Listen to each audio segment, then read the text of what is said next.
Hi friends, माझं नाव आहे प्रियंका आणि स्पेशल रेसिपीमध्ये तुम्हा सर्वांचं खूप खूप स्वागत आहे। आज आपण व्हेज मोमोज तयार करणार आहोत, ते पण घरच्या घरी, आणि त्यासोबत खाल्ली जाणारी चटणी सुद्धा बनवणार आहोत। ही रेसिपी जर तुम्हाला आवडेल तर व्हिडिओला लाईक आणि सबस्क्राइब करायला बिलकुल विसरू नका। चला तर मग आपण आपल्या रेसिपीला सुरुवात करूयात। तर त्यासाठी मी इथे 1 कप मैदा घेतलेला आहे। आता त्यामध्ये आपण चवीनुसार थोडंसं पाव चमचा मीठ टाकूया आणि थोडंसं तेल वापरायचं आहे। आता यामध्ये थोडं पाणी ओतत एकदम घट्टसर असा गोळा तयार करायचा आहे। जसं आपण पीठ मळतो चपातीसाठी त्यापेक्षा थोडंसं घट्टसर मळायचं आहे। तर अशा पद्धतीने थोडं पाणी ओतत आपण घट्टसर मऊ गोळा तयार केलेला आहे। तुम्ही पाहू शकता यावर थोडंसं तेल वापरून याला 25 ते 30 मिनिटे झाकून ठेवायचं आहे, म्हणजे तो गोळा एकदम मऊ होईल। तर याला 25 ते 30 मिनिटे रेस्ट करायला ठेवूया आणि तोपर्यंत मोमोजच्या आतमधली स्टफिंग तयार करूया।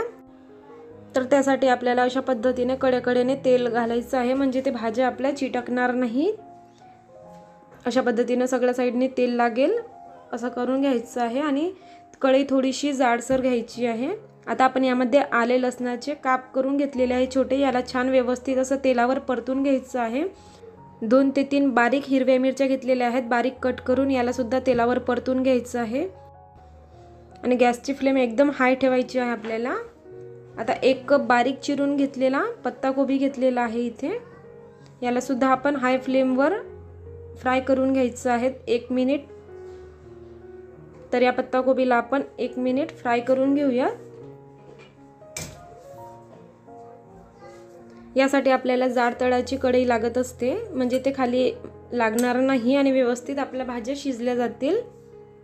तर आता मी इथे बारीक चिरून घेतलेली शिमला मिरची घेतलेला आहे आणि गाजर बारीक किसून घेतलं। भाज्या तुम्ही तुमच्या आवडीनुसार घेऊ शकता, कमी जास्त करू शकता। आणि ह्या सगळ्या भाज्या आहेत त्या हाय फ्लेमवर 3 ते 4 मिनिट सतत ढवळत राहायचं आहे। आता सगळ्यात महत्त्वाची गोष्ट म्हणजे गॅसची फ्लेम आपल्याला एकदम हाय ठेवायची आहे। याचं मोठं कारण म्हणजे मोमोजच्या आतमध्ये जे भाज्यांचं स्टफिंग असतं त्याला छान क्रंचीनेस येत असतो आणि स्मोकी फ्लेवर येत असतो।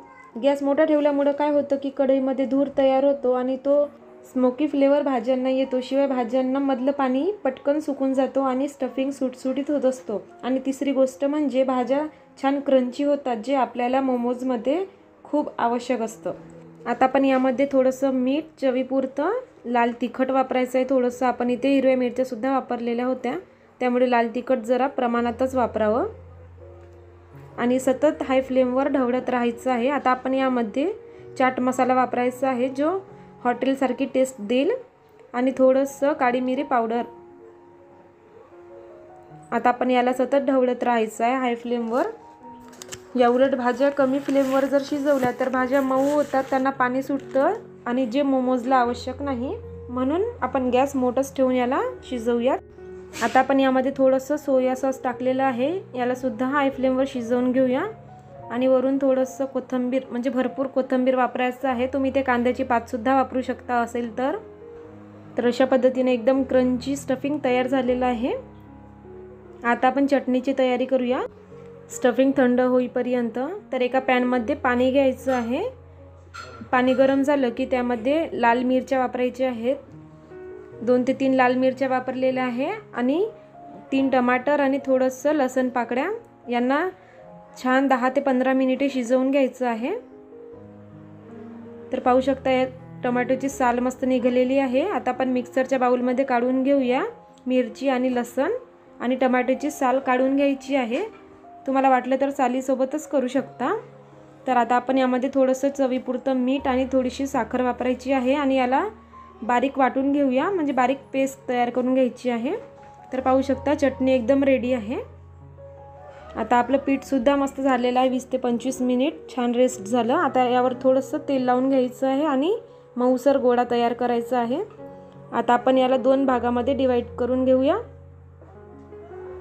तुम्हाला जर एक पोळी लाटायची असेल तर अशा पद्धतीने सर्वात आधी पेढे तयार करून घ्यायचे आहे, छोट्या छोट्या सेम आकाराचे। तर अशा पद्धतीने छोटे छोटे पेढे तयार केलेले आहेत। आता छोटे छोटे गोळे करून पोळी लाटून घ्यायची आहे। थोडीशी जाडसर पोळी लाटायची आपल्याला इथे, ज्या पद्धतीने आपण चपाती करतो तेवढी पातळ नको, थोडीशी जाडसर पोळी लाटून घेऊया। सुक्ख मैदा लावत आपण पोळी लाटून घेतलेली आहे अशा पद्धतीने। आता यावर थोडंसं स्टफिंग टाकून घेऊया आणि अशा एका साईडनी आपण याला प्लेट्स करत आणायचे आहेत आणि प्रेस करायचं, त्यांना दाबायचं आहे म्हणजे ते प्लेट्स सुटणार नाही।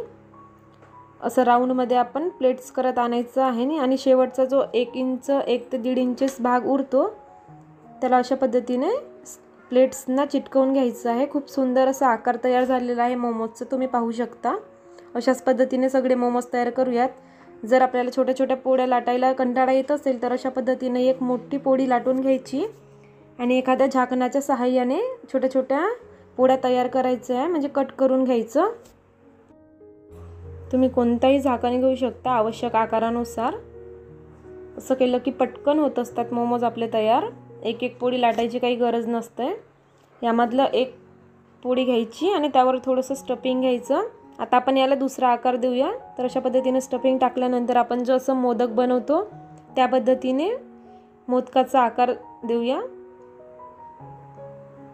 एकदम सोप्या पद्धतीने तयार होत असतात हे मोमोज आणि वरून पिढा द्यायचा आहे म्हणजे व्यवस्थित असा आकार येईल आणि वरचं छोटंसं भाग तो काढून घ्यायचा आहे, पाहू शकता।